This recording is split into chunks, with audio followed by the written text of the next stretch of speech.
Good morning guys. तो last lecture में हम लोगों ने एनालिटिकल कंडीशंस के बारे में डिस्कस कर लिया था, यानी कुल मिला के हमने कॉम्प्लेक्स नंबर का डिफरेंशिएशन सीख लिया था। अब हम लोगों का नेक्स्ट टारगेट क्या है कि हम लोग इंटीग्रेशन भी सीखें। ठीक है, तो लास्ट लेक्चर में हमने सीआर इक्वेशंस देखी थी। क्या थी? यदि मेरे पास क्या था कि जेड बराबर कोई भी, यदि डब्ल्यू बराबर कोई फंक्शन है एफ जेड का, ठीक है, तो वो दो फॉर्म में आ रहा था u x y plus b x y के। ठीक है, इस तरीके से ये फंक्शन आ रहा था। फिर इसके बाद हम लोगों ने देखा था कि यदि कोई भी फंक्शन एनालिटिक है, एनालिटिक फंक्शन, जिस तरीके से हम लोगों ने डिफरेंशिएशन के लिए यदि सीखा था तो कॉन्टिन्यूटी और डिफरेंशिएबिलिटी चेक करते थे, सेम वही कंडीशन हमने क्या किया, कॉम्प्लेक्स नंबर की डिफरेंशिएबिलिटी चेक करने के लिए कंडीशन बनाई, एनालिटिक कंडीशन। जो क्या क्या कंडीशन लग रही थी, कॉन्टिन्यूअस होना चाहिए, डिफरेंशिएबल भी होना चाहिए और साथ में सिंगल वैल्यूड फंक्शन होना चाहिए एट ऑल पॉइंट्स। ये तीन कंडीशंस थी। और हमने क्या देखा था कि यदि फंक्शन एनालिटिक है तो वो कॉची रीमन इक्वेशंस को क्या करेगा, सेटिस्फाई करेगा, यानी del you upon del X equal to था del we upon del Y and del you upon del Y equal to हुआ था माइनस के del we upon del X. इस तरीके से ये कॉची रीमन इक्वेशंस को सेटिस्फाई करेगा तो फंक्शन मेरा क्या हो जाएगा, एनालिटिक हो जाएगा। यही मेरी नेसेसरी कंडीशंस थी। ठीक है, फिर इसके बाद हम लोगों ने देखा था कि किस तरीके से यदि रियल पार्ट हो तो इमेजिनरी पार्ट को गेन किया जा सकता है, इमेजिनरी पार्ट हो तो रियल पार्ट को गेन किया जा सकता है। डायरेक्टली हम एफ जेड की वैल्यू भी गेन कर सकते थे मिलने थॉमस मेथड से। ठीक, ये सारी चीजें हम लोगों ने लास्ट लेक्चर में डिस्कस की थी। ठीक, एक बार एक एग्जांपल के साथ मैं आपको उसी मिलने थॉमस मेथड को दिखा देता हूं कि मान लीजिए आपके पास क्या गिवन है, u बराबर x square minus y square given है। क्या गिवन है? u बराबर x square minus y square given है। आपको दो कंडीशन हो सकती हैं, या तो b पूछेगा या फिर डायरेक्टली एफ जेड के फॉर्म में आपसे फंक्शन पूछ सकता है। यदि आपको एक पार्ट देकर के या तो दूसरा पार्ट पूछ लेगा, या फिर कह देता है कि आप क्या कर दीजिए, डायरेक्ट उस कॉम्प्लेक्स फंक्शन को गेन कर लीजिए। यही तो था। तो यदि मैंने कहा था यदि डायरेक्ट एफ जेड गेन करना है, डायरेक्ट यदि उस कॉम्प्लेक्स फंक्शन को गेन करना है तो हम यूज करेंगे मिलने थॉमस मेथड। क्या यूज करते हैं? मिलने थॉमस मेथड का यूज करते हैं। ठीक है, वही यदि मुझे वी गेन करना है तो मैं क्या कर दूंगा, परफेक्ट डिफरेंशिएशन का यूज कर लूंगा। क्या कर लूंगा? परफेक्ट डिफरेंशिएशन का यूज करूंगा। क्लियर? तो यदि मुझे एफ जेड चाहिए, ठीक, तो सिंपली मैंने क्या कहा था, यदि आपको u गिवन है तो आप क्या कर दीजिए, सबसे पहले del you upon del X gain करिए। Del you upon del X करेंगे तो क्या आ जाएगा, 2x, और del you upon del Y gain करिए, यानी आपका क्या आ जाएगा, माइनस के 2y।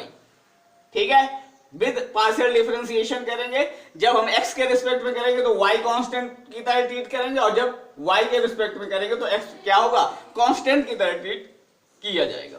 फिर मैंने कहा था कि नेक्स्ट स्टेप होगा कि हम क्या करेंगे, जो हमारा एफ जेड है यानी u प्लस आई बी जो हमारा एफ जेड है, इसको क्या कर देंगे, एक बार x के रिस्पेक्ट में डिफरेंशिएट कर दीजिए, यानी del you upon del X plus I del we upon del X आ जाएगा। ठीक, और del we upon del x की वैल्यू नहीं पता है तो फिर मैं कॉची रीमन के इक्वेशन का यूज करके क्या कर दूंगा, केवल इस वैल्यू को किससे रिप्लेस कर लूंगा, इस वैल्यू से रिप्लेस कर लूंगा, यानी del you upon del X. ठीक है, और del we upon del X है क्या, del we upon del X क्या है, simply del you upon del Y बराबर होता है माइनस के del we upon del X के। तो यहां से क्या आ जाएगा, माइनस के I del you upon del Y. Clear? सारी वैल्यूज आपको मैंने कहा था रख दीजिए, तो क्या हो जाएगा, del you upon del x की जगह आ जाएगा 2x minus i del you upon del x, तो माइनस माइनस क्या हो जाएगा, प्लस के 2i आ जाएगा। क्लियर?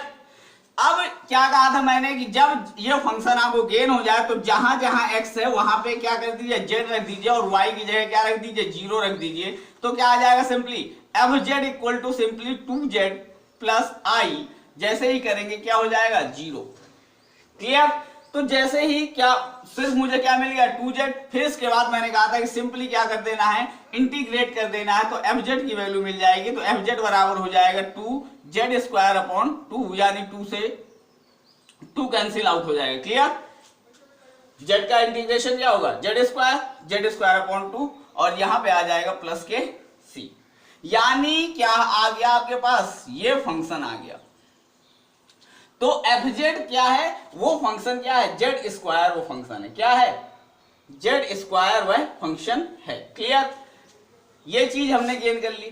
ठीक, यदि आपके पास जेड स्क्वायर ये फंक्शन आ गया,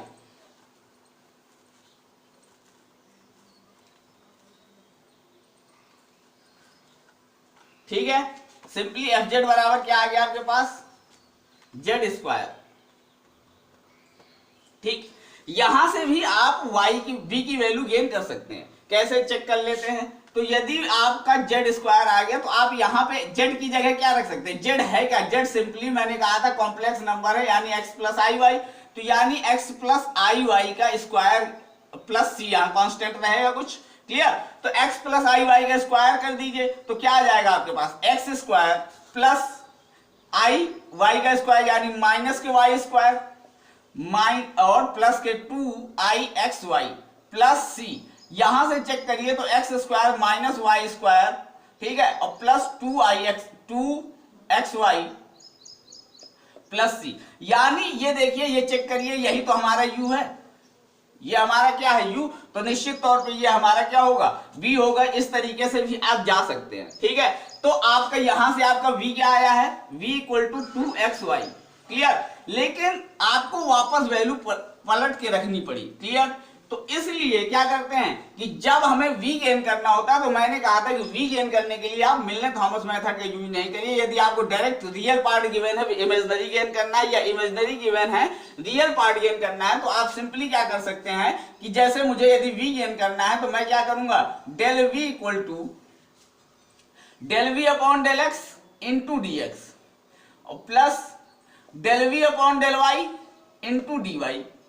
क्लियर, ये कर सकते हैं। और जैसे ही del v upon del x करेंगे, तो अब del v upon del x की वैल्यू तो नहीं पता, तो मुझे पता है कि del u upon del x होता है del u upon del y के, यानी माइनस के 2y dx। Clear, del u sorry हाँ clear, del u upon del x equal to क्या हो जाएगा, del v upon del y, और del u upon del y equal to हो जाएगा माइनस के del v upon del x। Clear, तो मुझे del v upon del x चाहिए, यानी माइनस के del u upon del y, यानी प्लस के आ जाएगा, प्लस इसी के बाद del v upon del y चाहिए, यानी del u upon del x, यानी 2x dy आ जाएगा। क्लियर, अब क्या करना है, चेक, मैंने डेल y की वैल्यू क्या हो जाएगी, plus 2y dx plus del v upon del x 2x dy। Clear, फिर डेल v की यहां से क्या करना, अब 2 कॉमन ले लीजिए आप यहां से, तो क्या आ जाएगा, y dx plus x dy। अब ये सोचना है कि ये वैल्यूज कब बनी होंगी, तो यानी dv इक्वल टू 2, ये कब बना होगा, ये बना होगा जब आपने यहाँ dxy रखा होगा। क्या रखा होगा, जब यहाँ पे dxy रखा होगा, यानी क्या किया होगा, y को रोका होगा, x का डिफरेंशिएशन, y को रोककर x का डिफरेंशिएशन, x को रोका y का डिफरेंशिएशन, यानी अब इसको आप इंटीग्रेट कर दीजिए, तो सिंपली क्या बन जाएगा, दोनों तरफ इंटीग्रेट कर दीजिए, तो b बराबर 2xy प्लस, ठीक है, c, यानी ये है आपका v, और यही वैल्यू यहां से भी आती है। क्लियर, तो इस तरीके से आप क्या कर सकते हैं, दोनों मेथड से एक जगह पे पहुंच सकते हैं। तो यदि कैलकुलेशन इजी हो, यदि x रखने के बाद कैलकुलेशन इजी हो, तो b आप मिलने थॉमस मेथड से भी गेन कर सकते हैं, या फिर आप डायरेक्ट b को परफेक्ट डिफरेंशिएशन के फॉर्म में भी रख करके क्या कर सकते हैं, सॉल्व कर सकते हैं, और यहां से भी अपना आंसर गेन कर सकते हैं। ठीक है, अब एक और चीज हमने देखी थी कि जब हम लोगों ने एनालिटिकल कंडीशंस की बात की थी, तो जब एनालिटिकल कंडीशंस की बात की थी, तो मैंने कहा था एक कंडीशन होमोलिटिक कंडीशन या हार्मोनिक फंक्शन की कंडीशन बताई थी। क्या बताई थी, हार्मोनिक फंक्शन या होमोलिटिक कंडीशन के बारे में बात की थी। उसमें क्या बात की थी कि सिंपली यदि आपका कोई फंक्शन, यदि मेरे पास ये u है और ये b है, तो ये हार्मोनिक फंक्शन भी होते हैं यदि ये फंक्शन एनालिटिक हो। यानी हार्मोनिक का मतलब क्या बताया था कि आपका del square u upon del x square plus del square u upon del y square equal to 0 होगा। यानी ये सिंपली क्या है, एक तरीके के लाप्लास इक्वेशन को सेटिस्फाई कर देते हैं। क्या करते हैं, लाप्लास इक्वेशन को सेटिस्फाई करते हैं। यहां से भी आपका क्वेश्चन क्या हो सकता है, यहां से भी आपका क्वेश्चन बनता है। ठीक है, तो जरा चेक करते हैं किस तरीके से। मान लीजिए आपको एक फंक्शन दिया हुआ है x minus x square plus m y square. ठीक है, कह रहा है फंक्शन आपका हार्मोनिक फंक्शन है तो m की वैल्यू बताइए। क्या कह देगा, फंक्शन आपका हार्मोनिक फंक्शन है तो m की वैल्यू बताइए। ठीक, तो सिंपली आपको क्या करना है कि del square f upon del x square plus del square f upon del y square की वैल्यू को 0 के बराबर रखना है। क्लियर, तो del square f upon del x square निकालना है, तो सबसे पहले del f upon del x निकाल लीजिए।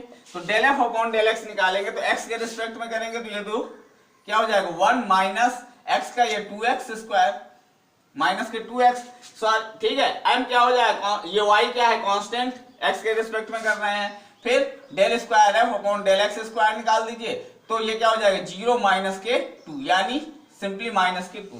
क्लियर, इसी तरीके से del square f upon del y square निकालना है, तो क्या निकालिए आप, del f upon del y निकाल दीजिए, तो ये तो कांस्टेंट की तरह ट्रीट होगा, सिंपली 2m y बन जाएगा। और del square f upon del y square निकालेंगे तो क्या बन जाएगा, ये सिंपली 2m बन जाएगा। क्या बन जाएगा 2m, वैल्यूज डाल दीजिए, ये -2 प्लस यहां पे क्या 2m इक्वल टू क्या कर दिए 0, तो 2m बराबर -2, ये +2 हो जाएगा तो m बराबर 1। इस तरीके से भी आपको एक क्वेश्चन पूछा जा सकता है। ठीक है, तो इतनी ये बातें हमारे पास क्या थी, एनालिटिकल कंडीशंस के थ्रू आ गई थी। अब हमें सीखना क्या है, अब हमें सीखना है इंटीग्रेशन। क्या सीखना है, इंटीग्रेशन के बारे में बात करते हैं। तो यदि इंटीग्रेशन के बारे में आपको सीखना है तो जरा चेक करते हैं किस तरीके से हम इंटीग्रेशन को भी कर सकते हैं। तो देखिए, सबसे पहले यदि इंटीग्रेशन की बात करनी है तो हमने डिफरेंशिएशन में जब देखा था तो मैंने कहा था डिफरेंशिएशन में क्या होना चाहिए, आपका ये कॉन्टिन्यूअस होगा तो आप डिफरेंस निकाल सकते हैं। ठीक, इसी तरीके से यदि आपका पास इंटीग्रेशन निकालना है तो इंटीग्रेशन क्या देता है, आपको एरिया अंडर द कर्व देता है। क्या देता है, उन्हीं दो पॉइंट्स के बीच का सम निकालने की कोशिश करता है। क्या करता है, जहां पे ये सिर्फ इन दोनों के बीच में डिफरेंस निकालने की कोशिश कर रहे थे डिफरेंशिएशन में, तो इंटीग्रेशन में क्या करने वाले हैं, हम समेशन करने की कोशिश करने वाले हैं, यानी सम करने की बात कर रहे हैं। ठीक, तो मेनली सबसे पहली बात यह है कि हमारा यदि हमें इंटीग्रेशन करना है तो एनालिटिकल कंडीशंस क्या होनी चाहिए, प्रूव होनी चाहिए। क्या होनी चाहिए, हमारा फंक्शन मस्ट बी एनालिटिक होना चाहिए। ठीक, लेकिन कुछ कंडीशंस होती हैं जहां पे फंक्शन क्या होता है, हमारा एनालिटिक नहीं होता। तो such conditions, such points where our function fails to be analytic, our function fails to be analytic, कुछ ऐसे पॉइंट्स होंगे जहां पे हमारा फंक्शन क्या होता है, फेल होता है एनालिटिक होने के लिए। Such points known as singular points. क्या कहलाते हैं, known as singular point. Clear, कुछ ऐसे पॉइंट होंगे जहां पे हमारा फंक्शन यदि एनालिटिक नहीं है तो ऐसे पॉइंट्स क्या कहलाते हैं, सिंगुलर पॉइंट्स। तो सबसे पहले हमें यह देखना है कि कहां का, यदि हमारा फंक्शन एनालिटिक है हर जगह तो आप इजीली डिफरेंशिएशन कर सकते हैं, इजीली इंटीग्रेशन कर सकते हैं। ठीक है, यदि आपको ये कह दिया गया कि यदि आपका फंक्शन एफ जेड बराबर Z cube plus 3z square plus 1 ये एनालिटिक है तो आप इसका डिफरेंशिएशन बिल्कुल इजीली कर सकते हैं कि 3z square plus 6z plus 0, इस तरीके से आप बिल्कुल जिस तरीके से x का फंक्शन का डिफरेंशिएशन कर रहे हैं तो उसी तरीके से कर सकते हैं। आपको इंटीग्रेशन करना है, यदि आपको कोई कंडीशंस नहीं गिवन है तो आप बिल्कुल उसी तरीके से, मान लीजिए मैं कह रहा हूं इसका इंटीग्रेशन बताइए, ठीक, तो आप इसका इंटीग्रेशन कर सकते हैं बिल्कुल जैसे x का टर्म हो, क्या हो, बिल्कुल जैसे x का टर्म हो। यदि कोई कंडीशन नहीं गिवन है, आपको ये भी पता, ये केवल इतना पता हो कि एनालिटिक है आपका फंक्शन, तो आप बिल्कुल इजीली कर सकते हैं कि भाई मुझे पता है कि ये क्या है, इसको मैं लिख सकता हूं z प्लस ai और z माइनस ai, क्या लिख सकते हैं। क्लियर, चलिए इसको भी देख ही लेते हैं। इस तरीके के भी इंटीग्रेशन पूछे जाते हैं जब आपको कोई कंडीशन नहीं गिवन होती, सीधे सीधे। तो वो सिर्फ आपको ये बताने की कोशिश कर रहा है कि फंक्शन आपका एनालिटिक है। आप बिल्कुल इसको जेड को किस तरीके से, जैसे आप एक्स वाई के इंटीग्रेशन करते आए हैं उसी तरीके से कर दीजिए, ठीक। तो यदि मैं इसका इंटीग्रेशन करने जा रहा हूं तो अब मुझे इस फंक्शन को क्या करना होगा, ब्रेक करने की कोशिश करनी होगी। क्या करनी होगी, ब्रेक करने की कोशिश करनी होगी। और इसको क्या करना होगा, अलग अलग पॉलिनोमियल्स में ब्रेक करना होगा। तो हमें पता है कि यदि मुझे अलग अलग करना है तो मैं कैसे कर सकता हूं, इस तरीके से। क्या ऐसे कर सकते हैं, क्या ऐसे, ठीक। और इसको क्या कर सकता हूं मैं, जेड प्लस ए आई और ये जेड माइनस ए आई, ठीक। तो ये क्या हो जाएगा, ए Z minus A I plus B Z plus A I.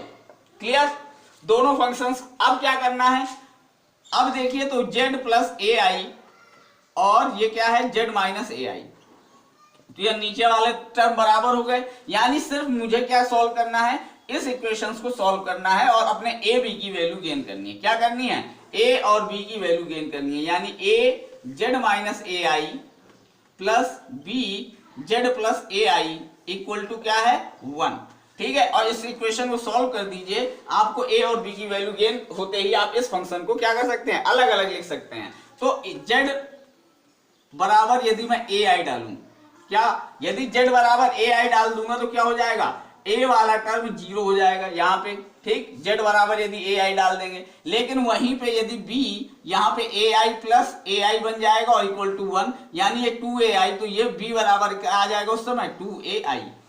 Clear, ठीक। इसी तरीके से आप दूसरी कंडीशन का यूज करिए, जेड बराबर यदि माइनस ए आई डालिए, तो जेड बराबर यदि माइनस ए आई डालेंगे तो आपका बी वाला टर्म 0 होगा, सिर्फ ए बच जाएगा। यानी ए minus A I minus A आई, तो माइनस के 2ai इक्वल टू 1 बन जाएगा और ये ए बराबर माइनस के 2ai आ जाएगा, ठीक। इस तरीके से आप ए और बी की वैल्यू गेन कर लेते हैं। यदि आपको ए और बी की वैल्यू गेन है तो आप इस फंक्शन को कैसे लिख सकते हैं, सिंपली ए की जगह क्या है, माइनस के 1/2ai, ठीक।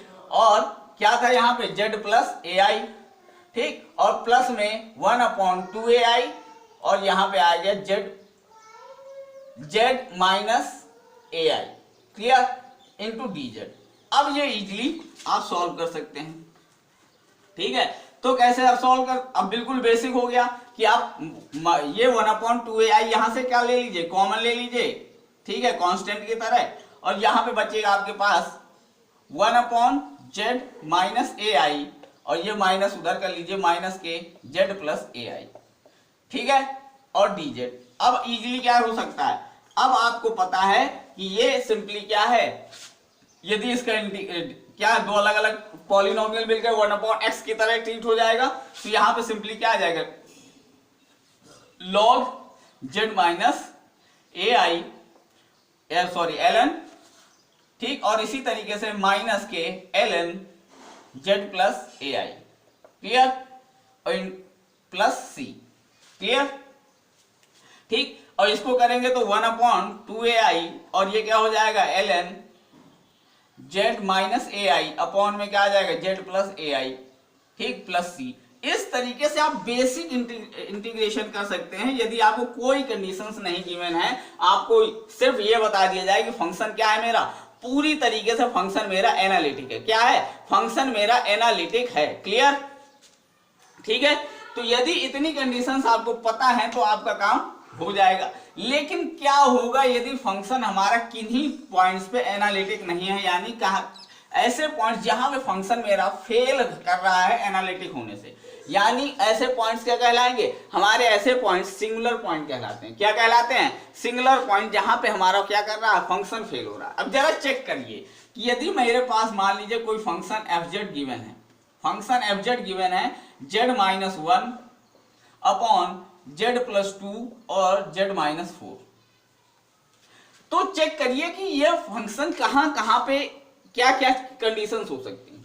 तो ऊपर यदि 0 हो जाए, फंक्शन कब 0 हो सकता है, एक तो फंक्शन ही नहीं होगा, यदि 0 हो गया किसी पॉइंट पर तो वहां पे कोई वैल्यू ही नहीं है, यानी वो 0 हो गया, यानी यहां पे फंक्शन क्रिटिकल हो गया। दूसरा, नीचे यदि कभी 0 हो जाए, यदि किसी भी वैल्यू के नीचे यदि 0 आ जाएगा तो क्या हो जाएगा, वहां पे तो फंक्शन अनडिफाइंड फॉर्म में ही चला जाएगा। क्या हो जाएगा, वहां पे फंक्शन अनडिफाइंड फॉर्म में हो जाएगा। यानी ये ऊपर नीचे यदि 0 की कंडीशंस अकर कर रही हैं, यदि ऊपर नीचे फंक्शन में कोई ऐसे पॉइंट्स हैं जिनकी वैल्यू डालते ही क्या हो जाए, फंक्शन मेरा 0 होने लगे, तो ऐसे पॉइंट्स क्या कहलाते हैं, मेरे सिंगुलर पॉइंट्स कहलाते हैं। क्या कहलाते हैं, सिंगुलर पॉइंट्स कहलाते हैं। ठीक है, लेकिन ऊपर के यदि 0 हो रहे हैं, यदि ऊपर की वैल्यू जैसे z बराबर 1 डालूं तो ये क्या हो जाएगा, ऊपर 0 आ जाएगा, तो ये इतना क्रिटिकल नहीं होता है। क्यों?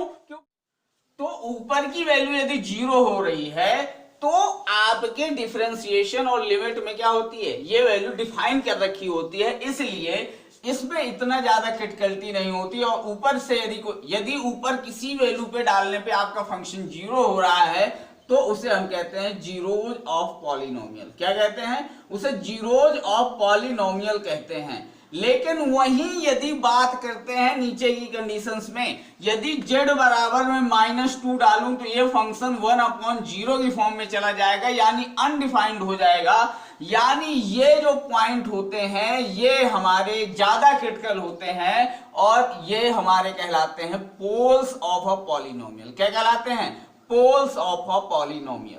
यानी जिन जिन वैल्यूज पे, जिन जिन पॉइंट्स पे आपके फंक्शन की क्रिटिकलिटी डिपेंड करती है उन्हें हम कहते हैं सिंगुलर पॉइंट। क्या कहते हैं, जिन जिन पॉइंट्स पे, जैसे -1, ये 1, -2 और 4, इन पे हमारी वैल्यू क्या हो रही है, हमारे जो फंक्शन की वैल्यू है कि उसकी क्रिटिकलिटी डिपेंड करती है, तो उन पे हम क्या कहलाते हैं, उन्हें हम सिंगुलर पॉइंट कहते हैं। यानी यहां पे हमारा फंक्शन क्या होता है, एनालिटिकल कंडीशंस को फेल करने की कोशिश करता है या फेल हो जाता है।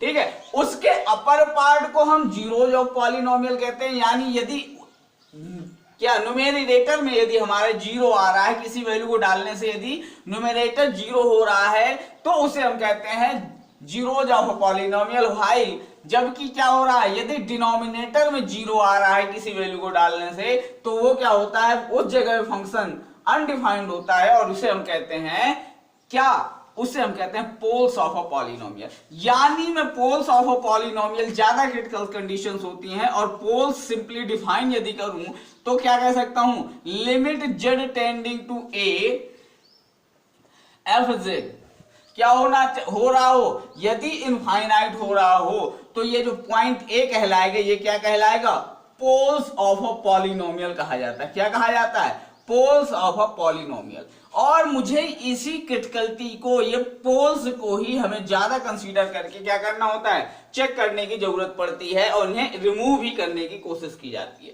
तो इस हिसाब से जो हमारे पोल्स बने, इंपॉर्टेंट क्या है, पोल्स क्या है, पोल्स। जीरोज पे इतनी क्रिटिकलिटी डिपेंड नहीं करती जितनी हमारे पोल्स, क्योंकि उस समय फंक्शन क्या हो जाता है, अनडिफाइंड फॉर्म में चला जाता है। तो हमारे जो ये पोल्स बनते हैं, तो पोल्स दो तरीके के हो सकते हैं। ठीक, उसी हिसाब से इनकी सिंगुलरिटी डिपेंड कहलाती है। एक तो होती है रिमूवल सिंगुलरिटी, दूसरी होती है हमारी इसेंशियल सिंगुलरिटी, इसेंशियल सिंगुलरिटी। यदि आपने कभी इस तरीके का फंक्शन देखा, मान लीजिए जैसे आपके पास एग्जांपल है sin z माइनस ए अपॉन z माइनस ए। जैसे ही आप z बराबर a डालेंगे तो चेक करिए यहां पे क्या हो जाएगी, 0/0 की कंडीशन आ जाएगी। क्या आ जाएगी, जैसे ही z बराबर a डालेंगे sin 0 की वैल्यू 0 और z की जगह a डालेंगे 0। तो जब कभी भी आप लिमिट की वैल्यू a डालें तो यदि 0/0 की कंडीशन या इनफाइनाइट अपॉन इनफाइनाइट की कंडीशन अगर कर रही होती है तो आपको पता है मैं वहां पे लिमिट निकाल सकता हूं with the help of L hospital rule. किसकी, एल हॉस्पिटल रूल लगा करके हम क्या कर सकते हैं, लिमिट गेन कर सकते हैं। क्या गेन कर सकते हैं, लिमिट गेन कर सकते हैं फंक्शन की। ठीक, यदि हमारा फंक्शन इस तरीके का है कि यदि वैल्यू डालने पे 0/0 या इनफाइनाइट अपॉन इनफाइनाइट की कंडीशन करती है तो एल हॉस्पिटल रूल से आप लिमिट गेन कर लेते हैं। यानी ऊपर नीचे फंक्शन को तब तक क्या करते हैं, डिफरेंशिएट करते हैं जब तक कि हमारी लिमिट अकर न कर जाए। ठीक, तो ऐसी जो सिंगुलरिटी होती है जो कि क्या हो जाती है, रिमूव हो जाती है, उसे हम कहते हैं रिमूवल सिंगुलरिटी। और ये रिमूव क्यों हो जाती है, क्योंकि आपको पता है कि साइन यदि मैं 1/z माइनस ए, यदि साइन z माइनस ए का यदि हम क्या करें, एक बार एक्सपेंशन करके देखते हैं, तो ये z माइनस ए, फिर इसके बाद माइनस z माइनस ए का whole cube upon 3 factorial plus z minus A की पावर 5 अपॉन 5 फैक्टोरियल। तो जैसे ही आप इस एक्सपेंशन को करते हैं तो ये z माइनस से इस z माइनस ए से कैंसिल आउट हो जाता है और क्या बच जाता है, यहाँ पे 1 आ जाता है और बाकी सारी जगहों पे क्या हो जाएगा, स्क्वायर और ये z माइनस ए अपर में ऊपर चला जाएगा और ये बाकी सारी चीजें क्या हो जाएंगी, जीरो हो जाएंगी, यानी आपकी लिमिट यहाँ पे अकर कर जाती है। क्लियर? तो ऐसी सिंगुलरिटी जो क्या हो जाए, शुरू में दिखती तो कैसी है कि यहाँ पे हमारा फंक्शन इनफाइनाइट हो रहा है, ऐसे पोल्स जनरेट हो रहे हैं, लेकिन यदि उन्हें सॉल्व किया जाए और ये क्या हो जाए, सॉल्व हो जाए, तो ऐसी सिंगुलरिटी को रिमूवल सिंगुलरिटी कहा जाता है। क्या कहा जाता है, यदि limit z tending to a f z यदि क्या कर रही है, एग्जिस्ट करती है, क्या करती है, एग्जिस्ट करती है, then a is known as removal singularity. क्या कहलाएगी, तब हम इसे रिमूवल सिंगुलरिटी के नाम से कह सकते हैं। पर वहीं पे यदि मान लीजिए इस तरीके का कंडीशन है, यदि मान लीजिए साइन 1/z माइनस ए, ठीक, अब बताइए तो ऐसी कंडीशंस में क्या होगा या एफ जेड ये मान लीजिए 1/z माइनस 1, ऐसी कंडीशन में चेक करिए क्या हो रहा है, यदि आप यहां पे z की वैल्यू a डाल रहे हैं तो साइन ये क्या हो जाएगा, इनफाइनाइट की फॉर्म आ जाएगी और ऐसी जगह में तो फंक्शन डिफाइन ही नहीं है। Sine z minus 1 f z की यदि वैल्यू z बराबर 1 डाल रहे हैं, जरा वहां पे चेक करिए तो 1/0 और ये इनफाइनाइट। एल हॉस्पिटल रूल तो आपका डिफाइन कब था कि या तो आपको 0/0 की फॉर्म या इनफाइनाइट अपॉन इनफाइनाइट की फॉर्म हो तो लिमिट एग्जिस्ट करती है। ऐसी तो कंडीशंस बिल्कुल नहीं है कि वहां पे इनफाइनाइट के टर्म आ रहे हो और आप एल हॉस्पिटल रूल से गेन कर लें। तो ऐसी सिंगुलरिटी जहां पे आपकी limit z tending to a f z does not exist, ऐसी सिंगुलरिटी को आप कहते हैं इसेंशियल सिंगुलरिटी। क्या कहते हैं, इसेंशियल सिंगुलरिटी कहते हैं। ठीक है, अब आप सोच रहे होंगे कि ये सब बातें हम लोग क्यों कर रहे हैं, क्योंकि अब जब हम इंटीग्रेशन पढ़ने जाएंगे तो हमें क्या करना होगा, हमें समेशन, यदि किसी उसमें इंटीग्रेशन निकालना है, क्या करना है, इंटीग्रेट करना है किसी फंक्शन को, और फंक्शन कहीं मान लीजिए यहाँ पे डिफाइन ही नहीं, मान लीजिए इस जगह पे डिफाइन नहीं है, इस पॉइंट पे डिफाइन नहीं है, फंक्शन है ही नहीं, लिमिट एग्जिस्ट नहीं करती, तो ऐसे केस में एरिया तो बाउंड होगा, एरिया तो क्या होगा, तब भी बाउंड हो रहा होगा, बस क्या होगा, इन जगहों पे आपका फंक्शन डिफाइन नहीं हो रहा होगा, तो उन जगहों के लिए क्या करते हैं, हम उनको रिमूव करते हैं या क्या करते हैं, डिफाइन करने की कोशिश करते हैं। क्या करते हैं, डिफाइन करने की कोशिश करते हैं, उस जगह फंक्शन को कुछ अलग तरीके से डिफाइन करके हम एरिया गेन कर सकते हैं, यानी इंटीग्रेशन कर सकते हैं कॉम्प्लेक्स फंक्शन में। ठीक है, तो उसके लिए क्या करते हैं, इस कंडीशंस का यूज करते हैं, इसलिए हमने ये सिंगुलरिटी पॉइंट्स को पढ़ा। अब ध्यान दीजिए कि जब मैंने यहां पे साइन z माइनस ए अपॉन z माइनस ए किया, ठीक है, और यदि मुझे यहां पे मैंने देखा कि 1/z माइनस ए, और जब इसको मैंने ओपन किया तो z minus A minus z minus A का whole cube upon 3 factorial plus z minus A की होल 5 अपॉन 5 फैक्टोरियल। जब आप इसको अंदर लेके गए तो बाकी जगह पे तो क्या हो जाएगा, जब z की वैल्यू क्या करेंगे, limit z tending to a डालेंगे तो यहां पे 1 आ जाएगा, बाकी जगह पे क्या आ जाएगा, 0 आ जाएगा। तो जो ये कांस्टेंट बचता है किसी भी हमारे लिमिट को डालने के बाद, लिमिट डालने के बाद जो ये कांस्टेंट बचता है इसे हम कहते हैं रेसिड्यू। क्या कहते हैं, रेसिड्यू। क्या कहा जाता है इसे, रेसिड्यू। जब हम फंक्शन को डिफाइन करेंगे और यदि मान लीजिए मैंने क्या किया, मैंने कहा कि यहाँ पे आप z माइनस ए कर दीजिए, तो ये z माइनस ए से मल्टीप्लाई कर दिया, z माइनस ए आ जाएगा। तो z माइनस ए तो आपने रिमूव कर दिया। यदि यहाँ पे आपने क्या किया, फंक्शन को इस तरीके से डिफाइन कर दिया कि आपका जो z माइनस ए से मल्टीप्लाई करके आप फंक्शन को लिख दीजिए, आपका क्या हो जाएगा, फंक्शन डिफाइन हो जाएगा, क्योंकि सारी प्रॉब्लम इसकी वजह से हो रही है।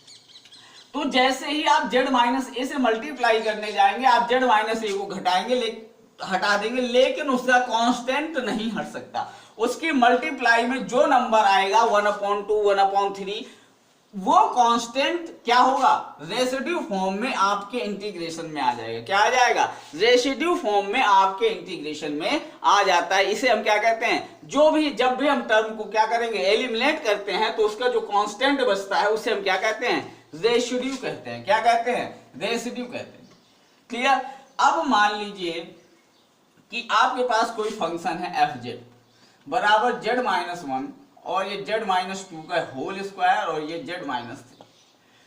ठीक है, तो हमें पोल्स पे ध्यान देना है। किस पे, पोल्स पे। तो यदि पोल्स क्या है, if poles has no power, poles has no power, poles has no power, then यदि पोल्स में कोई पावर नहीं है तो इसे हम कहते हैं सिंपल पोल। क्या कहते हैं, सिंपल पोल कहते हैं। ठीक है, वहीं यदि आपके यहां पे जैसे देखिए z माइनस की पावर 2 है, तो if poles have power, if poles have powers more than one, then it is termed as powered pole. क्या कहा जाता है इसे, तब पावर्ड पोल कहा जाता है। ठीक है, अब मेनली मेरा जो वो है कि अब हमें रेसिड्यू गेन करना है। क्या गेन करना है, रेसिड्यू। तो किस तरीके से आप रेसिड्यू गेन करते हैं कि आपके फंक्शन डिफाइन हो जाए, तो जरा चेक करते हैं। जैसे ही आपका ये फंक्शन था z minus 1 upon z minus 2 का होल स्क्वायर और z माइनस 3, आपके पास ये फंक्शन है। आपको पता है कि z बराबर 2 डालने पर भी ये क्या हो जाएगा, इनफाइनाइट की कंडीशन अकर कर जाएगी, और z बराबर 3 डालेंगे तब भी आपकी इनफाइनाइट की कंडीशन अकर कर जाएगी। यानी z बराबर 2 और z बराबर 3 दोनों ही क्या है, आपके पोल हैं, जहां पे ये क्या है, आपका सिंपल पोल है, जबकि ये कैसा है, ये पावर्ड पोल है।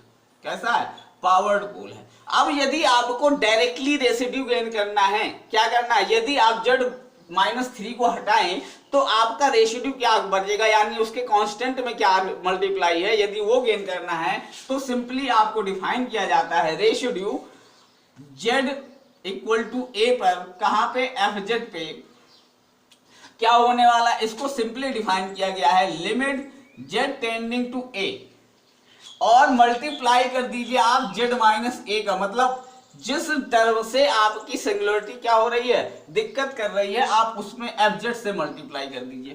ठीक, ये किसके लिए है, सिंपल पोल के लिए। किसके लिए, सिंपल पोल के लिए। चीजें क्या है समझने की कोशिश करते हैं। जैसे मान लीजिए सिंपल पोल है आपके z बराबर 3, तो मैं क्या कह रहा हूं कि सिंपली कैसे डिफाइन कि रेसिड्यू चाहिए मुझे z बराबर 3 पे, z बराबर 3 पे मुझे रेसिड्यू चाहिए किसका, फंक्शन ऑफ fz, यानी ये फंक्शन का। क्लियर। तो कैसे डिफाइन है कि limit z tending to 3, limit लगानी है मुझे z टेंडिंग टू 3, लेकिन जिस z माइनस 3 नीचे है उसका क्या कर देना है, मुझे यहाँ मल्टीप्लाई में z माइनस 3 कर देना है। अब ये आ जाएगा z माइनस 1 z माइनस 2 का होल स्क्वायर z माइनस 3, और जैसे ही आप मल्टीप्लाई करेंगे तो ये z माइनस 3 क्या हो जाएगा, एलिमिनेट हो जाएगा। लेकिन z माइनस 3 जब एलिमिनेट होगा तो उसके कांस्टेंट में कुछ मल्टीप्लाई रहा होगा, उसको कैसे गेन करेंगे, तो उसके लिए आप ये लिमिट डाल देते हैं।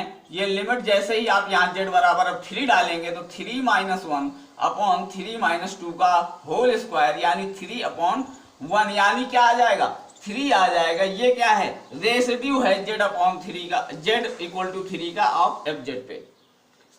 यानी जब आप फंक्शन को z माइनस 3 से हटा करके उसे डिफाइन करने की कोशिश करेंगे तो उसका कांस्टेंट छूट जाता है, उसका कांस्टेंट रह जाता है, उसी को हम कहते हैं रेसिड्यू।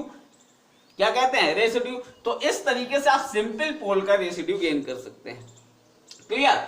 वही बात करें यदि आपको पावर्ड पोल का रेसिड्यू चाहिए, किसका चाहिए, पावर्ड पोल। यदि आपका पोल कैसा है, पावर्ड है, कैसा है, पावर के फॉर्म में है, ठीक है। यदि आपको पोल कैसा है, आपका पावर्ड पोल है, तो उस समय आप कैसे रेसिड्यू गेन करेंगे, उसके बारे में बात कर लेते हैं, ठीक। तो यदि पावर्ड पोल की बात कर रहे हैं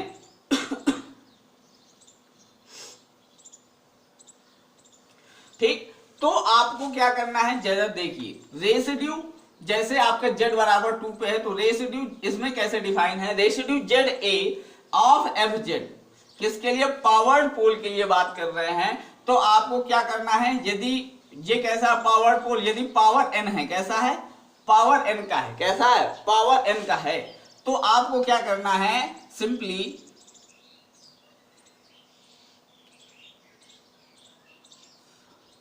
वन अपॉन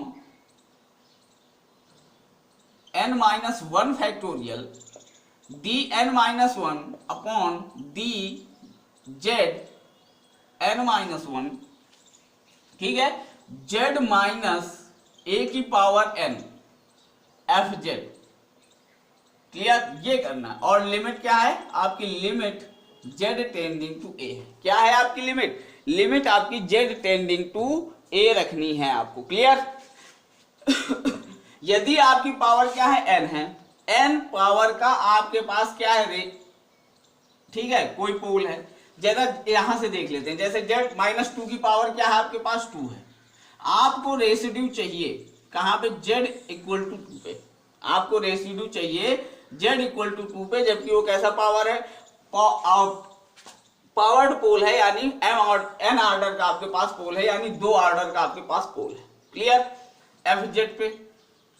तो आपको लिमिट लगानी है z टेंडिंग टू a, ठीक है, लिमिट रहेगी, फिर 1 अपॉन n माइनस 1 फैक्टोरियल, क्या है, 2 है, तो यानी n क्या है यहाँ पे 2, n यहाँ पे क्या है 2 रख दीजिए, तो 2 माइनस 1 फैक्टोरियल अपॉन में d 2 minus 1 upon d Z 2 minus 1, फिर यहाँ पे z माइनस ए यानी z माइनस 2 का होल स्क्वायर, जो भी यहाँ पे था अब आप उसको मल्टीप्लाई कर दीजिए, ठीक, और साथ में ले आइए z minus 1 upon z minus 2 का होल स्क्वायर z माइनस 3, ठीक है। तो जरा चेक करिए, अब आपका ये z माइनस 2 से z माइनस 2 का स्क्वायर निकल जाएगा, ठीक है। अब इसे निकाल देते हैं, कोई दिक्कत नहीं। अब आपको पावर्ड पोल का रेशियो चाहिए, तो सिंपली क्या करना है, limit z tending to a 1 upon 1 factorial क्या हो जाएगा 1, यानी इसे हटा देते हैं, यहां पे क्या बचेगा d अपॉन डी जेड बच जाएगा, ठीक है, d अपॉन डी जेड, और ये क्या आ जाएगा z minus 1 upon z minus 3, clear. इसका आपको क्या करना है, डिफरेंशिएशन कर देना है, क्या करना है, डिफरेंशिएशन करना है, ठीक है। तो कर दीजिए भाई, limit z tending to a, z minus 1 का डिफरेंशिएशन कर दिए, ठीक, या फिर इस तरीके से कर लिए कि इसको रोक दीजिए, इसका क्या कर दीजिए डिफरेंशिएशन, इसका करेंगे ये 1 हो जाएगा और ये 0 माइनस, फिर z माइनस 1 को रोक लीजिए, z माइनस इसका 3 करेंगे 1 अपॉन z माइनस 3 का होल स्क्वायर, ठीक, क्लियर। तो limit z tending to a, यहां से आ जाएगा z माइनस 3, ठीक है। अब z लिमिट क्या है आपकी, z 2 ही तो टेंड कर रही है, 2 डाल दीजिए, अब तो 2 डाल दे, जैसे ही डालेंगे 2 minus 3 minus 2 minus 1 upon 2 minus 3 का होल स्क्वायर, तो सिंपली क्या हो जाएगा माइनस 1 माइनस 2 माइनस 1, ये माइनस 1 अपॉन 3 माइनस 1 यानी 1, यानी माइनस 1 माइनस 2, और इसका स्क्वायर होगा तो यानी प्लस, यानी रेसिड्यू माइनस 2, क्लियर। इस तरीके से आप पावर्ड पोल में क्या बचेगा, पावर्ड पोल में क्या होने वाला है उसका भी देख लीजिए।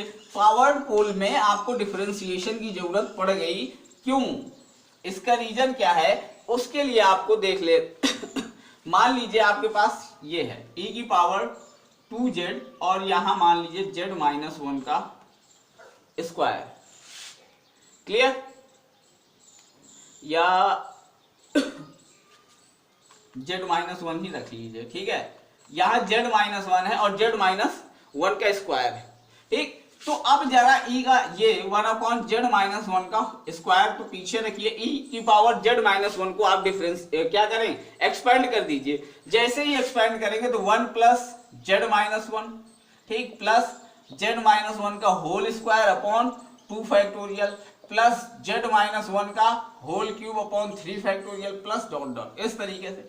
अब जब ये स्क्वायर जाएगा तो जरा चेक करिए क्या होने वाला है, 1 माइनस z माइनस 1 का होल स्क्वायर प्लस ये 1 अपॉन z माइनस 1, इसके बाद से टर्म क्या होंगे, ये 1 अपॉन 2 फैक्टोरियल यहां बच जाएगा, प्लस फिर इसके बाद के टर्म कैसे होंगे, ये स्क्वायर अपॉन 3 फैक्टोरियल, इस तरीके से, ठीक है। तो यहां पे आपके इधर के बाद के टर्म क्या होंगे, जैसे ही आप लिमिट डालेंगे ये 0 हो जाएंगे। लेकिन क्या यहां पे अभी ये फंक्शन हुआ है क्या, तो यहां पे आपको अगेन एक्सपेंशन की जरूरत पड़ेगी या अगेन सॉल्व करने की जरूरत पड़ती है। तो यहां पे एक साथ कितने 3 या 4 टर्म आते हैं, क्या आते हैं, 3 या 4 टर्म आते हैं, ठीक, और लिमिट एग्जिस्ट करती है। तो इसका मतलब है कि आपको उतनी बार आपको क्या करना पड़ेगा, यहां पे डिफरेंशिएशन करना पड़ेगा। यदि इसकी वैल्यू आपको चाहिए, एल हॉस्पिटल रूल लगाएंगे, क्योंकि 0/0 की फॉर्म z बराबर 1 पे एग्जिस्ट कर जाएगी, ठीक है। यदि तो आपको बार बार क्या करना पड़ेगा, उतनी बार आपको क्या करना पड़ेगा, डिफरेंशिएशन की जरूरत पड़ती है। वही ऑर्डर यहां पे डिफरेंशिएशन के फॉर्म में आपके पास आ जाता है, ठीक है, क्लियर। इसीलिए डायरेक्टली ये फॉर्मूला क्या करता है, आपको रेशिड्यू दे देता है, क्लियर। अब आपने कहा भाई ये रेशिड्यू की बात तो हमने कर ली, रेशिड्यू निकालना सीख गए, अब इसका क्या यूज है। तो अब जरा चेक करते हैं, अब रियल में आप इंटीग्रेशन कर सकते हैं। कॉची इंटीग्रल थ्योरम रेसिड्यू पे बेस होती है, किस पे होती है, रेसिड्यू पे बेस थ्योरम है। वो क्या कहती है, कॉची इंटीग्रल थ्योरम कहती है कि यदि आपके पास कोई कर्व है और वो एनालिटिक है, यदि आपके पास कोई कर्व है वो कैसा है, एनालिटिक है, मान लीजिए ये है, ठीक, और उसको यदि किसी क्लोज उसमें बांध दिया जाए, ठीक, क्लोज्ड इंटीग्रल करना है, क्लियर, किसी भी क्लोज फॉर्म में। मान लीजिए ये आपका कर्व है, ठीक है, और उसको या तो जैसे वहां सर्किल में क्लोज किया है, यहां पे मान लीजिए मैंने एक स्क्वायर में क्लोज कर दिया या रेक्टेंगल फॉर्म में क्लोज कर दिया। साइक्लिक इंटीग्रेशन करना है, यानी आपको जिस पॉइंट से चलना है उसी पॉइंट पे पहुंचना है, क्लियर। यदि मान लीजिए मैं यहां से चला हूं तो आपका इंटीग्रेशन उसी पॉइंट पे आगे खत्म होना चाहिए। तो कॉची इंटीग्रल थ्योरम कहती है कि भाई यदि कोई भी फंक्शन है और वो कैसा है, एनालिटिक डिफाइन है, यदि एनालिटिक है तो उसका जो क्लोज इंटीग्रेशन है या क्या है, साइक्लिक इंटीग्रेशन है, यदि उसके अंदर इस पूरे सर्किल के अंदर या इस पूरे उसके अंदर कोई भी पोल नहीं है, ठीक है, क्या कंडीशन है, if there is no pole, if there is no pole inside the domain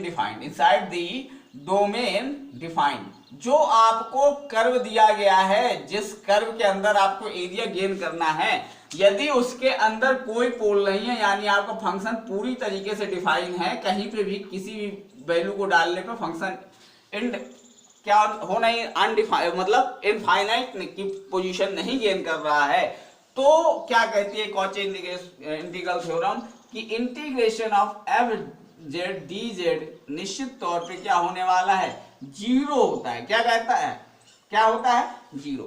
यदि आपको कोई भी फंक्शन दिया गया है, ठीक है, ठीक, उस फंक्शन में जो भी आपको बाउंड्री डिफाइन की गई है, जो भी आपको कर्व दिया गया है डिफाइन करके, यदि उसके अंदर कोई भी पोल नहीं है, क्या है, उसके अंदर कोई भी पोल एग्जिस्ट नहीं कर रहा है आपका, ठीक, पोल क्या है, जहां पे वैल्यू आपकी इनफाइनाइट होने वाली है, यदि वो पोल एग्जिस्ट नहीं कर रहा है किसी भी तरीके को, फंक्शन पूरी तरीके से डिफाइंड है, तो उसका साइक्लिक इंटीग्रेशन क्या होगा, 0 आएगा। क्या आएगा, 0। यानी जितना आप यहाँ पे पॉजिटिव वैल्यू गेन करेंगे उतना ही एरिया यहाँ, ये इतना जितना यहाँ पॉजिटिव होगा उतना ही यहाँ पे निगेटिव होने वाला है, और दोनों को समेशन जब करेंगे तो 0 आ जाएगा, क्लियर। जितना आप यहाँ एक तरफ positive area under the curve positive लेंगे तो दूसरी तरफ का एरिया उतना ही निगेटिव हो जाएगा, और क्या हो जाएगा, 0 आ जाएगा। ये कौन कहता है, कॉची इंटीग्रल थ्योरम बताती है मुझे। तो इसका मतलब एक आध एग्जांपल्स देख लेते हैं तो ज्यादा क्लियर हो पाएगा। ठीक, तो जरा देखते हैं। जैसे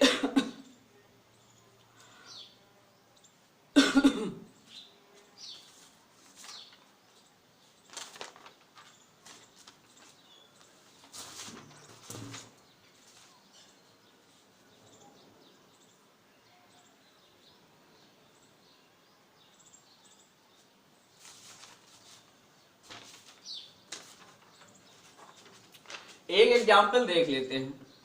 जैसे मान लीजिए साइक्लिक इंटीग्रेशन आपको करना है 2z² plus 5 upon z plus 2 का होल क्यूब और z² प्लस 4 और क्या है dz, और बता रखा है कि आपका क्या है c, इसका एक कर्व जो बताया है, कह रहा c इज ए स्क्वायर है किस पे, जिसकी आपके पॉइंट दे रखे हैं 2 प्लस आई 1 प्लस आई 2 प्लस 2i और 1 प्लस 2i।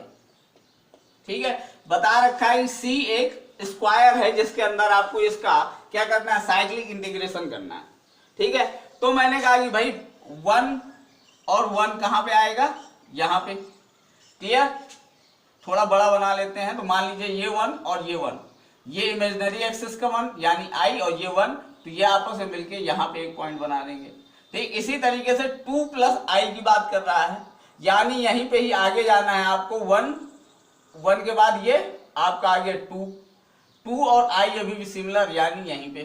ठीक, फिर इसी तरीके से 2 कॉमन रखने वाले हैं और 2 प्लस 2i की बात कर रहा है। ठीक, तो कर्व जनरेट कर लेते हैं पहले। 1 प्लस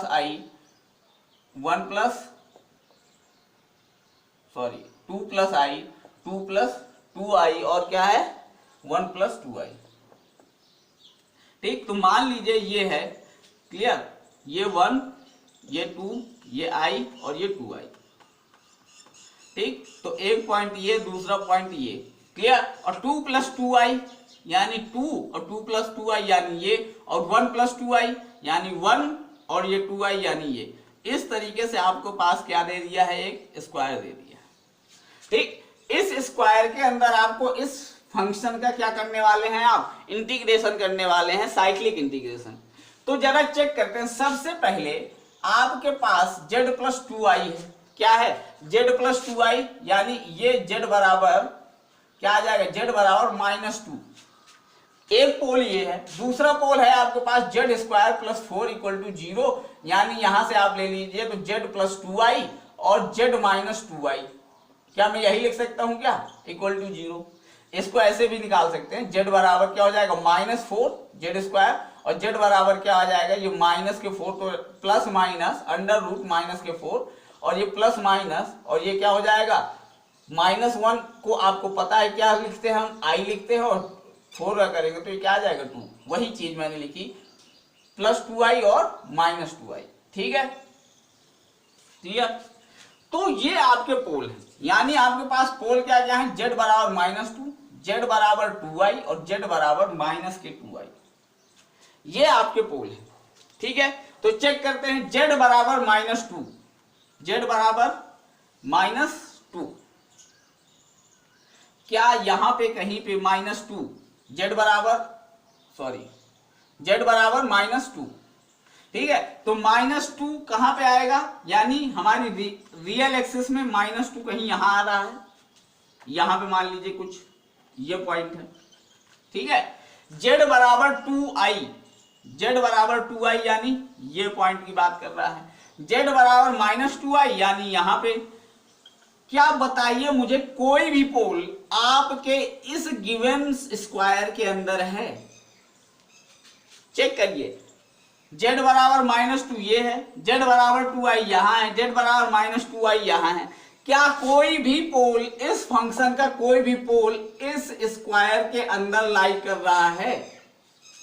और यदि जब कोई भी पोल इस स्क्वायर के अंदर लाई ही नहीं कर रहा, तो मैं सिंपली क्या लिख सकता हूं, बाय कॉची इंटीग्रल थ्योरम मैं कह सकता हूं कि ये z बराबर 2³ और z² प्लस 4 इक्वल टू होने वाला है 0 within given region. Within given region क्या होने वाला है, given region, within given region, because it has no pole inside it, because it has no pole inside it, कोई भी पोल आपका इसके अंदर नहीं है। तो हमारी कॉची इंटीग्रल थ्योरम कहती है कि यदि कोई पोल इसके अंदर नहीं रहेगा तो क्या होने वाला है, वहां पे साइक्लिक इंटीग्रेशन उस फंक्शन का 0 होने वाला है।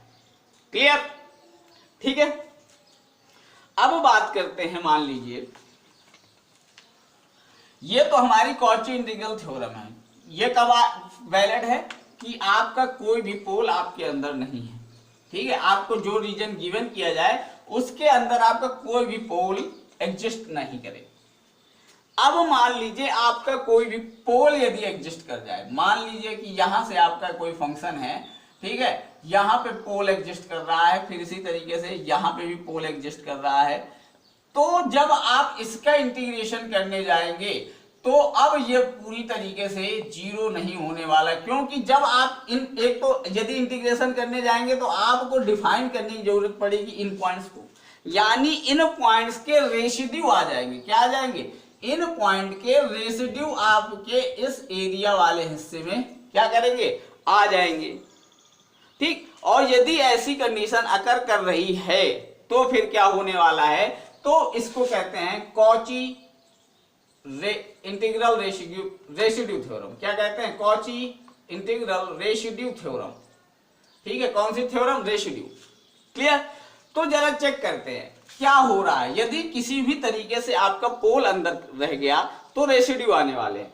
तो ये क्या किस तरीके से डिफाइन है, तब cyclic integration f Z equal to हो जाएगा सिंपली 2 पाई आई इंटू में क्या हो जाएगा, सम ऑफ all residue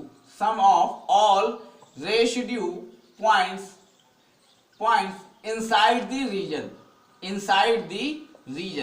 तो आपको क्या चेक करना होगा कि कौन कौन से पोल आपके इस रीजन के अंदर हैं, जो रीजन आपको दिया गया है, और फिर उनका आप क्या निकाल देंगे, रेसिड्यू निकाल देंगे, और क्या कर देंगे, सिंपली यहां पे उनका सम निकाल के 2 पाई आई से मल्टीप्लाई कर दीजिए, आपका काम हो जाएगा। ठीक है, तो एक क्वेश्चन यहां से भी एक एग्जांपल देख लेते हैं तो आपको इजीली क्लियर हो जाएगा। तो ये क्या है, sum of all residues of all point inside it, of all point inside the reason.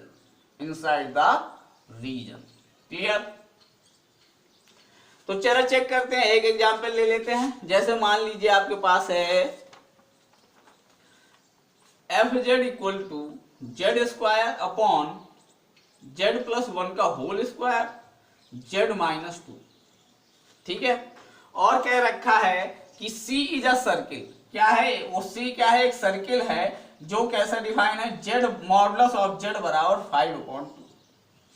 ठीक है, कैसा है, मॉडुलस ऑफ जेड बराबर 5/2। याद करिए जब मैंने इस सर्किल को बताया था तो मैंने कहा था कि यदि जेड माइनस जेड नॉट है, ठीक, या फिर कुछ भी नहीं है, तो ये क्या है, एक तरीके से इसका सेंटर कहां पे, ओरिजिन पे है। यदि यहाँ पे कुछ जेड माइनस जेड नॉट आ जाता, मतलब 1 + 2i कुछ भी आ जाता, तो उसके सेंटर कोऑर्डिनेट कौन से हो जाते, ये आपके सेंटर कोऑर्डिनेट हो जाते।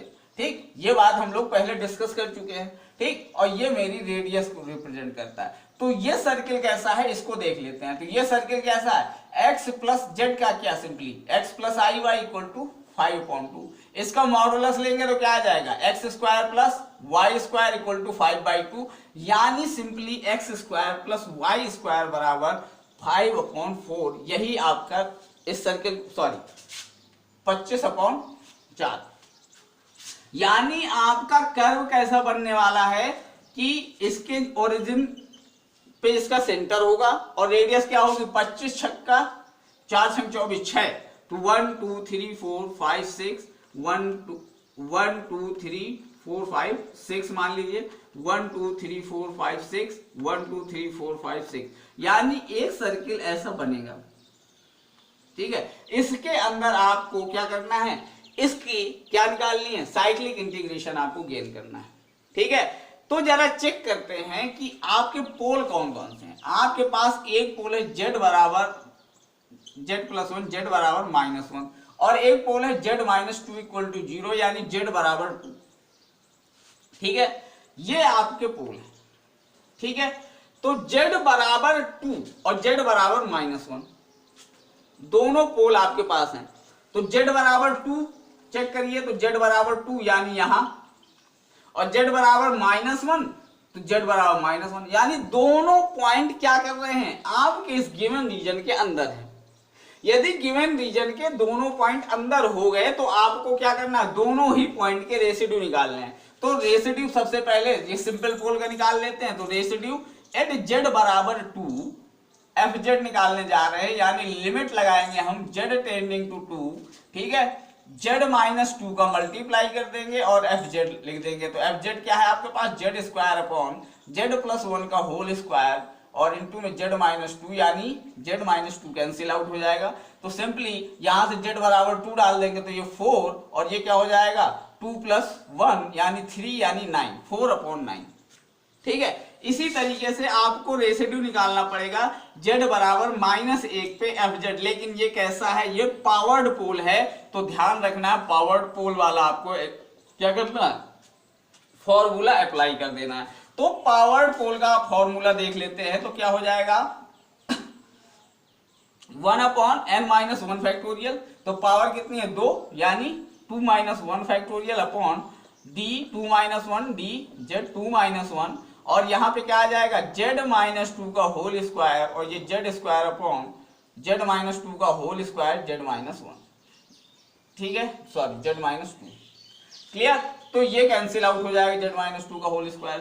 अब बात आ जाएगी तो ये 1 फैक्टोरियल 1 बन जाएगा। यहाँ पे आपको सिंपली क्या मिल जाएगा, limit z tending to -1 d/dz, और ये क्या करने वाले हैं z स्क्वायर अपॉन z-2 का, क्लियर, ठीक है। तो इसे कर दीजिए आप, तो क्या हो जाएगा, आपको z-2 रोकना है, 2z आ जाएगा, ठीक है, क्लियर, माइनस, अब z स्क्वायर रोकेंगे और z-2 करेंगे 1 आ जाएगा, और z-2 का क्या आ जाएगा होल स्क्वायर आ जाएगा। -1 डाल दीजिए वैल्यू, तो क्या आ जाएगी -1 -2 यानी -3, और यहाँ पे -1 इंटू माइनस में 2 माइनस ये 1 का स्क्वायर हो जाएगा। तो सिंपली क्या आ जाएगा 1 अपॉन में क्या आ जाएगा 1 और ये -2 यानी -3 यानी 9, यानी ये क्या आ जाएगा 6 - 1/9 यानी 5/9, क्लियर। तो आपको क्या क्या मिल गया 4/9 और 5/9 दोनों के रेसिड्यू मिल गए। तो अब क्या कहती है कॉची इंटीग्रल रेसिड्यू थ्योरम, कहती है कि जितने भी पोल्स थे इनसाइड आपके कर्व के उस रीजन के अंदर, तो यदि आपको साइक्लिक इंटीग्रेशन निकालना है fz का, यानी z स्क्वायर अपॉन z+1 का होल स्क्वायर z-2 dz निकालना है वो भी किस इस सर्किल के अंदर, तो आपको करना है सिंपली 2πi, और जो आपने रेसिड्यू निकाले हैं उनका सम कर दीजिए, यानी 4/9 + 5/9, और आपका आंसर हो जाएगा, क्लियर। इस तरीके से आप रेसिड्यू थ्योरम का यूज कर सकते हैं, क्लियर, ठीक है। और भी एक न्यूमेरिकल देख लेते हैं तो और ज्यादा क्लियर हो पाएंगे, ठीक है। एक थोड़ा और ठीक से देख लेते हैं जिसमें थोड़ा सा कॉम्प्लिकेशन हो आपकी IUI के फॉर्म में, ठीक है। तो ऐसा एक एग्जाम्पल देखते हैं। मान लीजिए ये आपके पास एक एग्जाम्पल, मान लीजिए ये है साइक्लिक इंटीग्रेशन निकालना 1/z² + 4 dz का। क्या बता रखा है कि C is a curve z-i = 2, ठीक है। इस कर्व पे आपको बात करनी है, तो आपको क्लियरली यहां से डायरेक्टली आपको पता हो सकता है कि यहां पे आपकी रेडियस क्या है, रेडियस आपकी 2 होने वाली है। और ये जरा गौर से देखिए तो z-i, मैंने कहा था यहां पे जो टर्म होता है उसको क्या लिख सकते हैं 0 + i। क्या ये ऐसे लिखा है क्या? यदि ऐसा लिखा है तो ये जो रिप्रेजेंट करता है ये सेंटर के कोऑर्डिनेट रिप्रेजेंट करता है, ये रेडियस रिप्रेजेंट करता है। यानी आपका ये सेंटर के कोऑर्डिनेट क्या है 0 और y एक्सिस में क्या है 1। ये आपके सेंटर के कोऑर्डिनेट है और ये आपका क्या है रेडियस है, ठीक। तो यानी आप कर्व ड्रॉ करेंगे तो अब आपका सेंटर कहां पे होने वाला है 0 और 1 पे, यानी यहां पे ये आपका सेंटर है, ठीक। रेडियस कितनी होने वाली है, रेडियस है आपकी 2 यानी 1 2, क्लियर। फिर यहां से ही, तो ये 1 और ये 2, इसी तरीके से 1 और 2, फिर इधर 1 2 और ये 1 और 2, यानी ये आपका कुछ ऐसा है। ठीक है, मान लीजिए ये आपका सर्किल बन गया। लेकिन आपको थोड़ा सा और ध्यान देना है, x माइनस आई है तो x प्लस आई वाई लिखिए, माइनस आई लिखिए, इक्वल टू 2 करिए। ये x और ये क्या हो जाएगा, यहां से i कॉमन ले लीजिए तो y माइनस 1 और ये 2, यहां से इसका जब मॉडुलस लेंगे तो under root x square plus y minus 1 का होल स्क्वायर इक्वल टू 2, तो यानी x square plus y minus 1 का होल स्क्वायर इक्वल टू 4। ये आपके पास इक्वेशन है। ठीक है, यहां पे आप जरा चेक करिए तो आपके पास पोल कौन कौन से हैं, z square plus 4 equal to 2, यानी ये जेड प्लस 2i वाला पोल है और जेड माइनस 2i, क्या ऐसे पोल आएंगे? ठीक है, देख लीजिए, जेड स्क्वायर बराबर क्या हो जाएगा -4, तो जेड बराबर प्लस माइनस अंडर रूट -4 और ये प्लस माइनस ये क्या हो जाएगा 2 इंटू माइनस के √1, अलग कर दीजिए, 4 का तो हो जाएगा, तो ये plus minus 2i। Clear, plus 2i और माइनस 2i इसके होने वाले हैं। अब जरा चेक करिए। ठीक, एक तो डायरेक्ट तरीका है कि आप यहां से भी चेक कर सकते हैं कि प्लस 2i कहां पे होने वाला है, प्लस 2i यहां पे होने वाला है, और माइनस 2i कहां पे होने वाला है, माइनस 2i यहां होने वाला है। ठीक, एक तरीका तो ये है आपके पास। ठीक है, दूसरा तरीका क्या है कि यदि आप इस तरीके से नहीं देख पा रहे हैं तो यहां से देखिए कि जब आपके पास क्या है, यदि मान लीजिए प्लस 2i वाला पार्ट है, माइनस 2i पे तो डिस्कस करने की जरूरत ही नहीं, प्लस 2i वाले पे देख लेते हैं। तो प्लस 2i लिखा हुआ है, इसका मतलब क्या है, ये लिखा हुआ है 0 और 2, यानी आपके x में क्या रखने वाले हैं, हम क्या रखने वाले हैं 0 और y की जगह क्या रखने वाले हैं 2, y की जगह 2 रख दीजिए, क्या आ जाएगा 2 माइनस 1, ये 4 इक्वल टू 4, सॉरी 2 माइनस 1 यानी क्या आ जाएगा 1, और ये वैल्यू कैसी है 0, ये लेस देन है। यदि लेस देन वैल्यू आ जाए, यदि आप इसको क्या लिख दें, इस तरीके से 0 प्लस 2i के फॉर्म में लिखे और यहाँ पे x y की वैल्यूज गेन करके आपने इस इक्वेशन, जो आपने इक्वेशन बनाई है, इस इक्वेशन में यदि लेस देन क्या हो रहा हो, यदि ये जो वैल्यू आ रही है ये लेस देन आ रही है इक्वल टू की वैल्यू से, तो निश्चित तौर पे हमें क्या करना है, उस पोल का रेसिड्यू जरूर निकालना है। माइनस 2i पे चेक कर लीजिए, आपको खुद ब खुद क्लियर हो जाएगा, 0 माइनस 2i आ जाएगा, यानी 0 और माइनस के 2 पे वैल्यू रखिए, तो 0 और ये प्लस ये माइनस के 2 और माइनस के 1 इक्वल टू ये 4, ये 3 और 4 ये क्या हो जाएगा 9 इज ग्रेटर देन 4 आने वाला है।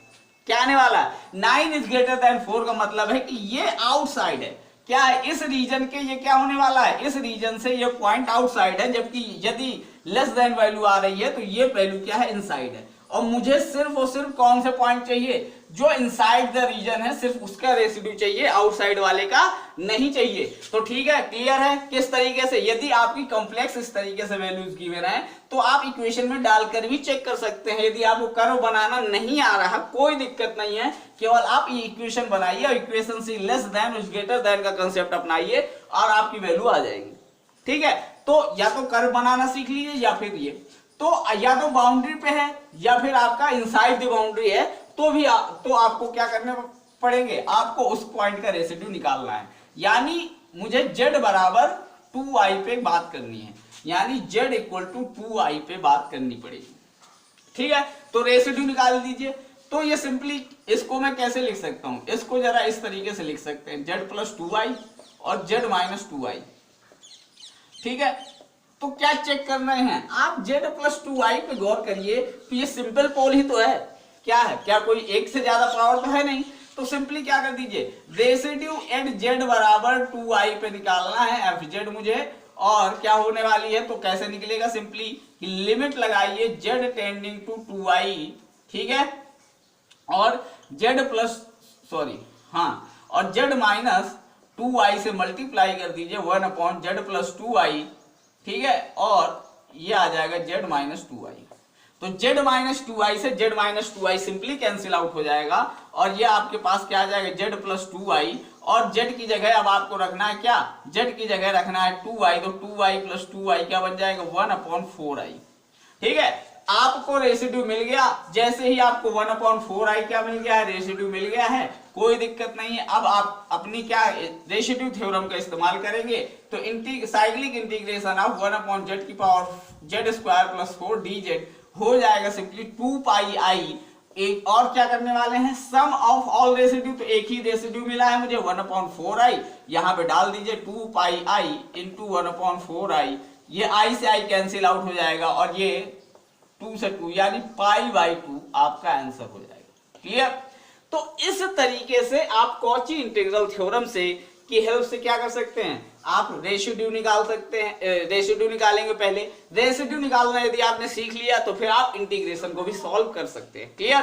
तो इस तरीके से आप क्या करेंगे, इंटीग्रेशन पार्ट को भी सॉल्व कर सकते हैं। ठीक है, तो अब आप डिफरेंशिएशन और इंटीग्रेशन के सारे पार्ट्स को क्या कर सकते हैं, कवर करिएगा, उनके न्यूमेरिकल्स लगाइएगा। ठीक है, एक चीज मैं और आपको बता दूं कि जब हम लोग एनालिटिकल कंडीशंस में बात कर रहे थे तो मैंने कहा था कि यदि आपको जो fz चाहिए, आपको यदि fz डायरेक्ट z के फॉर्म में पूछे, यानी आपसे w पूछे वो भी z के फॉर्म में है, तब आप किसका यूज करेंगे, थॉमस मिल्ले मेथड का यूज करने वाले हैं।